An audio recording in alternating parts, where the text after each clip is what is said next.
Welcome to the Joyful Edit. As you can see, today I'm at home. I had this feeling, a nudge in me that the last conversation got interrupted and it wasn't fully finished due to technical reasons. Then being, I had a lesson of technology. I don't know what went upon me, and I thought, you don't have to charge the microphone because it's connected to your phone. Well, it's not the case. So I recorded like 3 podcasts for hour long, and at some point it had to die. So it was that point. Anyway, moving on. I wanted to just add the bits that we discussed and things that should still be said, because there's so much more about the confidence and the body and the image and everything that we have to deal with all the time. And one of the things that we discussed and I would like to talk about is the relationship with food, and how us as people, it doesn't matter if you are a woman or a man, in today's day and age, you are just constantly having this battle with yourself, whether the food is fuel or it carries certain level of guilt. And I have been there, we all been there, I think. And there is so much association with things and foods being bad.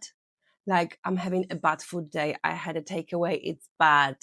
Like, you are literally calling things bad, and then you are putting this label on that you are consuming it, not to even go deeper into like how much of the energy it carries you are giving it. But on the normal level of the situation with the food relationship, food is not bad. It doesn't matter if it has different nutrients, right? So you either have more protein or less protein. You have more fat level in the product you are consuming. You will have more carbs. And things since forever been deemed as bad. It doesn't matter if they are high in fat. There was low fat era. There was a low carb era. Have you ever had a low protein era? Interesting, right? This is a nutrient, and it's the mix of the nutrients and macros in the food you're consuming. Look, for me, it took a long time of like educating myself about ingredients, about nutrients, what it does for my body. And food is food, you know? If we are listening to all this noise from outside with like, oh, have this protein bar because protein is good for you, but it's packed with like fillers, with like all sorts of bad things, how is this being good? You are fooled to think it's good for you because the protein bar, it's a thing to have. And you will say, oh, the burger that we made last night at home is bad. How is that bad? It's a food, but it's actually less processed than what you claim to be good. You will have a full beef mince in your burger. You will have protein. You will have homemade chips in the oven. It's not store-bought. Even if it is, like, this is food. Giving labels will not make you feel any better about yourself. There is time and a place for everything. It's all about balance. If you look at this from the perspective of what I'm putting in my body and what it will give me back, rather than I'm being good today and I had my protein shake and I had a protein bar and I had this, and this, and I'm on low carb diet, like, this is not going to lead you anywhere, because you will hit the wall, you will hit the burnout, and your body is all about being in the equilibrium, in the balance of achieving all the nutrients. There is a carbs from potatoes and carbs from pasta. They give you energy. It's an instantaneous source of energy that keeps you going, keeps you running behind your children, going to the gym. Like, then you have protein that builds your muscles. It's responsible for so many metabolic processes in your body. It's also important. Fat, it's also important. Like, good fats, it's all of this builds who you are. Nobody ever said, I create this because it's not necessary. There are all the fillers. They are being made to be sold, to make you addicted to it, to want to be trendy, fit, whatever. Stop labeling food as bad and good and try to look for nutrients, because your body does it. When you think you are craving something, right? And you're like, oh, I would like to have some crisps. That's me. And I know that's low level of sodium. I should have more salt in my food to avoid the craving of crisps. Your body is literally navigating you through life, giving you clues what you need. And I'll be like, okay, I'll have that pack of crisps, but will I be satiated? Not really, because this not meet the nutrients needs.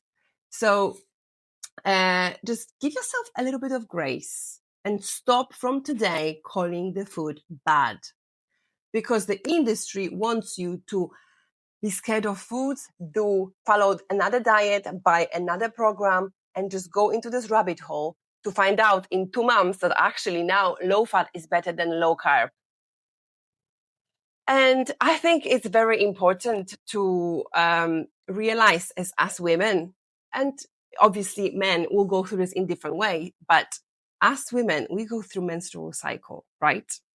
And we are fluctuating when it comes to the confidence around that time. And don't tell me it's not true, because trust me, the Claudia who is in luteal phase, FYI, it's before period. It's the Claudia that'll be like, oh my God, I'm covered in fluff.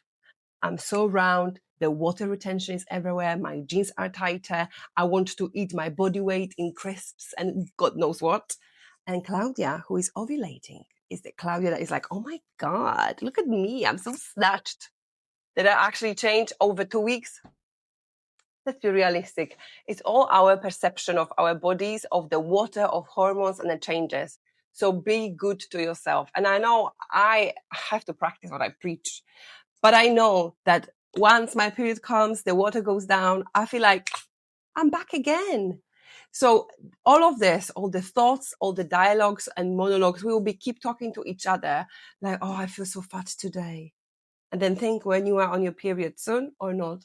And then it's just the body confidence and a body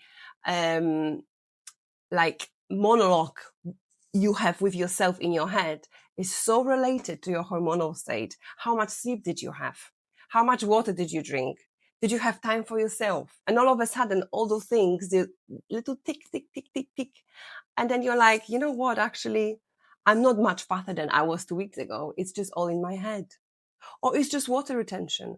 Or you just had a little period where you didn't think much of what you're putting in your body, but it's all to be fixed because you are a project. Your body is a project. It's ongoing process of all processes that are happening in your body, or burning fat, non-burning, storing energy, storing glycogen in your muscles, all of this. Your body is your friend.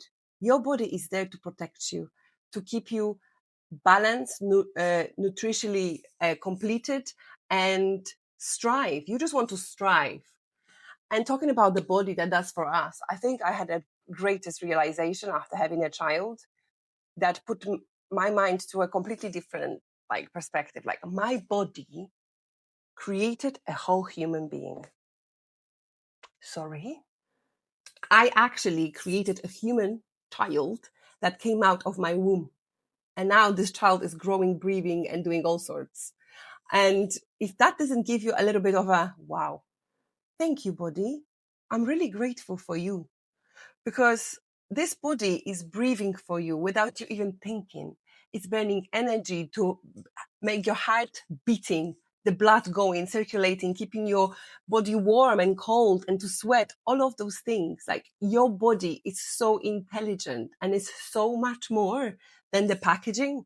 It's so much more than this size of the jeans or this size of the top or the dress that is tighter or not. Do you ever just stop and think, oh my God, I'm so grateful that I have this body? Because we are constantly saying, oh, this, look, grabbing the fat, tearing each other apart. And then where is this appreciation moment? Like, thank you, body, for keeping me here on this planet, healthy, safe, hopefully healthy. If you're struggling with some diseases, there's another completely perspective to your life. All of a sudden, you are not thinking about the weight. Why should you be unwell? Why should you experience deadly disease to actually appreciate your body?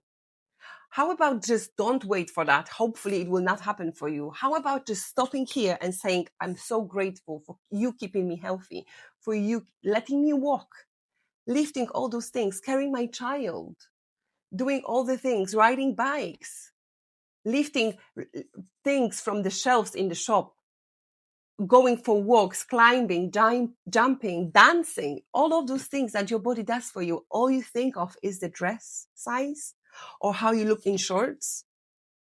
You just have to just have a little moment with yourself and say, thank you, body, for being there for me. Because even when you, for example, have a congested nose, right? And you cannot breathe, you are completely blocked. And what do you think about? I cannot wait to breathe again like a normal person. And the moment that congestion goes, you're like, oh my God, I can breathe again. Oh my God, thank you. Why we have to lose something to appreciate it? So take a deep breath, appreciate your breathing, appreciate your body. You can get up by yourself, you can walk by yourself. You are breathing, you are achieving actually. You are breathing, you are achieving. That's the lesson for today. And I think when you have a confidence about your body in general and how you feel about yourself, it's very much reflected in others.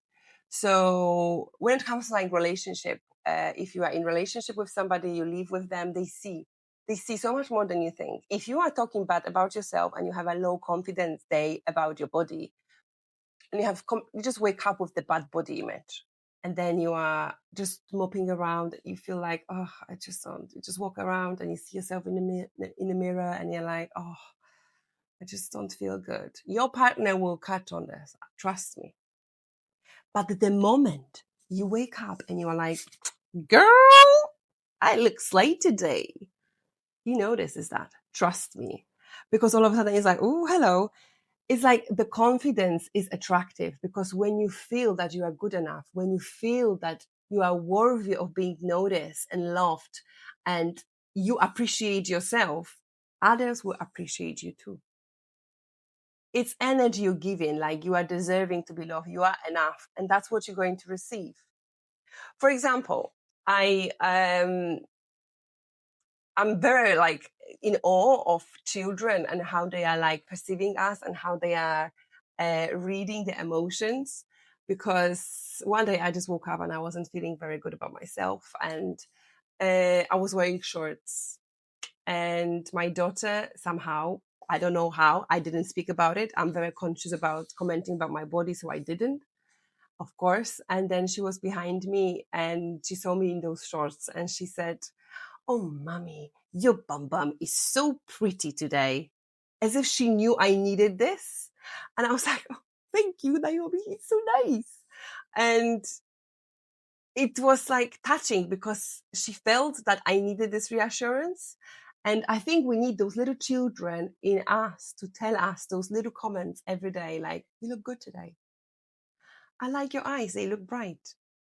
You are enough. And this is something that it's everyday mirror talk, actually. There's this concept of mirror work when you look at yourself in the mirror and you just stare in your own eyes and you talk to yourself nicely. It feels very weird at the beginning. But then once you do it, it gets easier. Confidence isn't a destination.